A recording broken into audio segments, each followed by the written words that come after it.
歡迎大家到今個星期嘅柏斯理財每週財經回顧。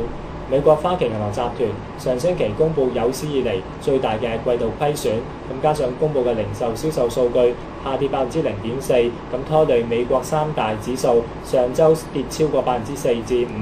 咁歐洲股市亦都會拖累下跌同等嘅幅度，亞太區同埋拉美股市嘅跌幅更加大。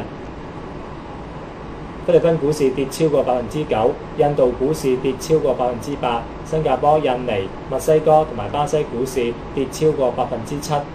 香港嘅恒指跌超過6%，國企指數跌8%。咁睇到市場氣氛係相當差㗎。咁展望今個星期，市場預期美國減息係3/4厘嘅機會咧增加到7成。咁而美國布殊政府上星期公布嘅救市措施咧，市場反應並唔理想，咁拖累而家亞太區股市係繼續下滑㗎。咁展望今個星期咧，重要嘅事件係美國會公布最新嘅二手樓銷售數據啦，同埋上週首次申領失業救濟金人數嘅數字。科技股業績亦會成為今個星期嘅重點。咁蘋果公司、微軟、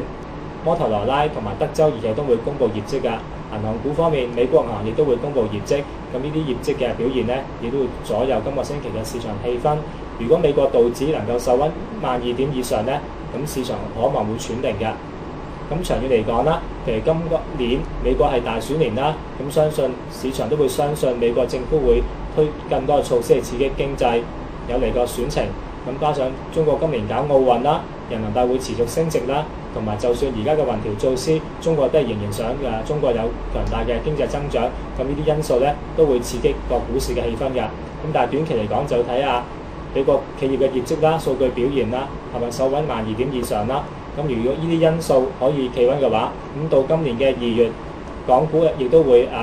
業績期會開始啦，同埋香港政府會公布新嘅財政預算案啦。咁有好消息嘅話咧，都會利好個市場氣氛。咁展望咧，第一季個市況仍然會波動，咁但係到第二季咧，如果上述嘅因素穩定嘅話咧，個市場氣氛會較為穩固㗎啦。咁喺投資者方面咧，第一季入市就會審慎，需要審慎同有耐性。咁今個星期嘅柏斯理財投資回顧係咁多，多謝各位。